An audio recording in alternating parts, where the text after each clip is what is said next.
Ipswich is a town in Suffolk, located in East Anglia, which is in the east of England.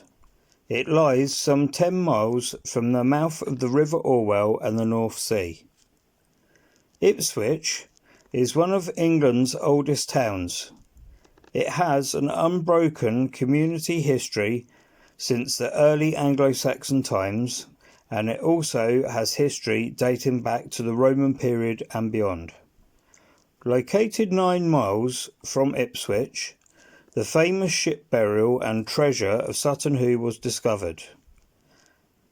Ipswich Museum also houses replicas of Roman treasures. Around 700 AD, the first large-scale potteries were set up in Ipswich, and by the 720s the town grew massively in size. King John granted the town's first charter in 1200. Over the next centuries, the town thrived from international trade. In the modern era, the town still thrives as one of England's most important towns. With so many centuries of fascinating history, it is no wonder that Ipswich has such a large and amazing paranormal past, which is still being written today. I'm going to elaborate on some of the most infamous tales that make up the history of this great town.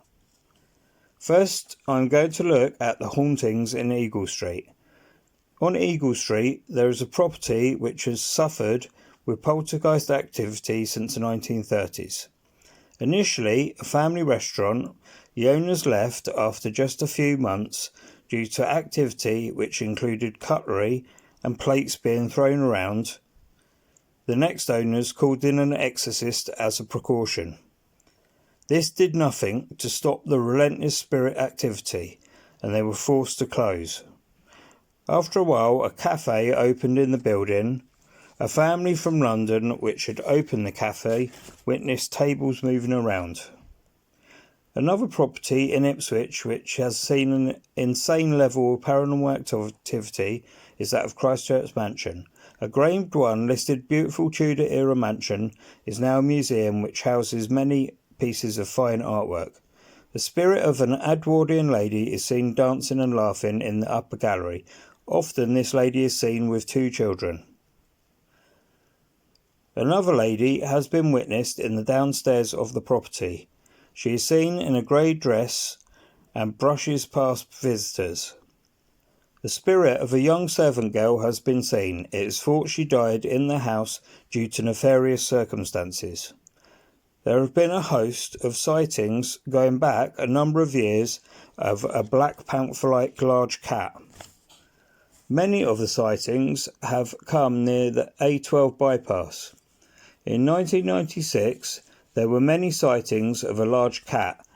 Again in the mid-2010s, a man walking home along Birkfield Drive encountered many police officers searching for a large black cat near a wooded area. In East Ipswich in 2006, 2 people reported that they had seen a large black cat in separate incidents. The first at 3:30 a.m, followed by another sighting 2 hours later. This definitely falls into the Cryptozoological zone. In the 1990s, a family driving home at night watched on as a bright light moved across the sky before disappearing vertically into the clouds at an absolutely fantastical speed. In 2006, 2 dull spinning lights chased a teenager across the Orwell Bridge for several miles. This was reported separately by other witnesses in the Nacton Road area at the same time. It seems that Ipswich is home to many different types of paranormal occurrences. One of the most haunted places in Ipswich is the Butter Market. In the 15th century, Sparrow's House, which lies on the corner of St Stephen's Lane and Butter Market, a lady in grey is said to haunt here.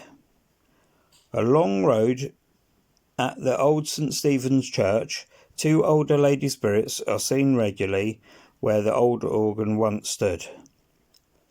In the Butter Market shopping centre, much paranormal activity has been witnessed.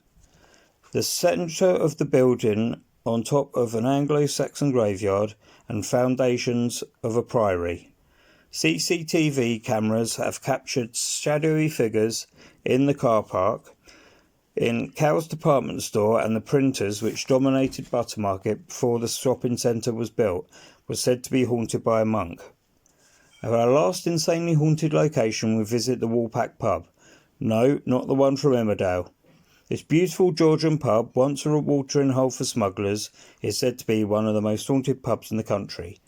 The ghost of an Admiral Edward Vernon, who died in 1757, is seen here. The building is also visited by the spirits of a monk, a drowned sailor, and a disgruntled former owner named George. One of the ghosts that is said to have ripped a sign from the wall and thrown it to the ground, which was witnessed by some of the regulars. A chef woke up one night to see a grey figure by his bed. The spirit of a man named Fred is sometimes witnessed sitting in his favourite chair. With such a rich and riveting history, it is no wonder Ipswich is such a haunted town. As the years continue, the tales of paranormal goings-on are set to continue. I hope you've enjoyed this video. If so, hit that like button and remember to subscribe for more great content.